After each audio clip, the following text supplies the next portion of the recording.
আসসালামু আলাইকুম। আলহামদুলিল্লাহ, আপনারা জানেন যে আমাদের ফার্মে নতুন ব্রয়লার বাচ্চা এসেছে। তো বাচ্চা আনার থেকে গুরুত্বপূর্ণ হচ্ছে তার প্রথম ৭২ ঘন্টা তার সঠিক যত্ন। তো আজকের ভিডিওতে দেখাবো আমরা কিভাবে প্রথম ৩ দিন বাচ্চাগুলোর যত্ন নিচ্ছি। প্রথমে আমরা আদার পাত্র ও পানি পাত্রগুলো তুলে ফেলব। এরপরেই করব সব থেকে গুরুত্বপূর্ণ কাজ, যেটা না করলে হয়ে যেতে পারে আপনার ফার্মে বড় ধরনের ক্ষতি।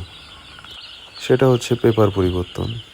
এই পেপার পরিবর্তনটা না করলে পেপারে লেগে থাকা মলগুলা, বিষ্ঠাগুলা, এগুলা আস্তে আস্তে গ্যাসে রূপান্তরিত হবে অ্যামোনিয়া গ্যাসে।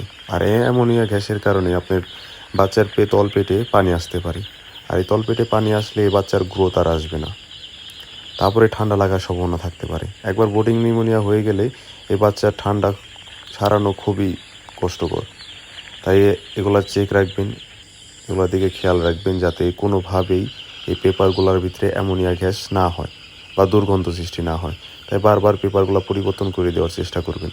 আর পেপার বেছানোর সময় একটা জিনিস খেয়াল রাখবেন, যাতে কোনোভাবে কোনো বাচ্চা পেপারের নিচে না পড়ে যায়। পরবর্তীতে দেখা যাবে যে ওই বাচ্চাটা অনেক দুর্বল হয়ে গেছে। তো এই জিনিসটা অবশ্যই খেয়াল রাখবেন, যতই তাড়াহুড়া করেন না কেন, যে পেপারের নিচে যাতে কোনো বাচ্চা না পড়ে। কারণ বাচ্চাগুলো অনেক চঞ্চল থাকার কারণে আপনি পেপার বিছানোর সময় আপনার কাছাকাছি আসবে। তো অবশ্যই বাচ্চাগুলোকে একটু সরিয়ে তারপরে পেপারগুলো বিছাবেন খুবই সতর্কতার সাথে। ব্রয়লার বাচ্চাকে শুধু খাবার, পানি বা ওষুধ দিলেই বাচ্চা সুস্থ থাকবে না, বাচ্চার পরিবেশকেও ঠিক রাখা লাগবে।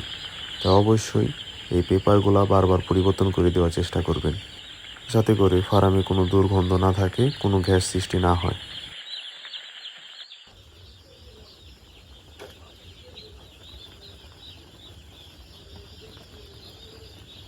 আগামী ৭২ ঘন্টা মূলত আমরা এই দুইটি ওষুধই ব্যবহার করব। দুইটির ভিতরে একটি হচ্ছে রেনামক্স, আপনারা দেখতে পারতেছেন, এটা প্রতি লিটার পানিতে ১ গ্রাম করে, এবং এটা হচ্ছে রেনাফ্লোর অ্যান্টিবায়োটিক, এটা প্রতি ২ লিটার পানিতে ১ মিলি করে। তো এগুলাই মূলত আমাদের আগামী ৩ দিন চলবে, সকালে আর রাত্রে।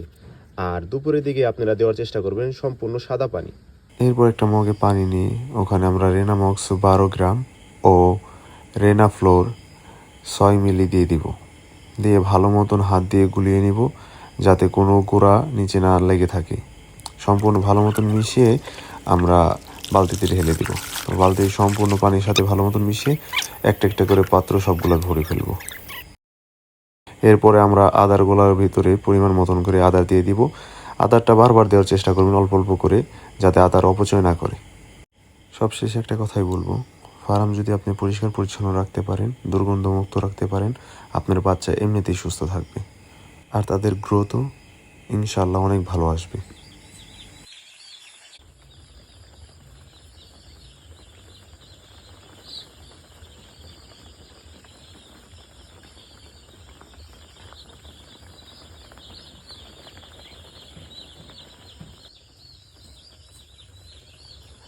তো আলহামদুলিল্লাহ, এখন পর্যন্ত আমাদের বাচ্চাগুলো সুস্থ আছে। আমাদের জন্য দোয়া করবেন। পরবর্তীতে ভিডিওতে দেখাবো আমরা সাপ্তাহিক ওজন এবং প্রতিদিনের পরিচর্যা। তো আপাতত আমাদের ফেসবুক পেজটাকে ফলো দিয়ে ইউটিউব চ্যানেলকে সাবস্ক্রাইব করে আমাদের পাশেই থাকুন। আল্লাহ হাফিজ।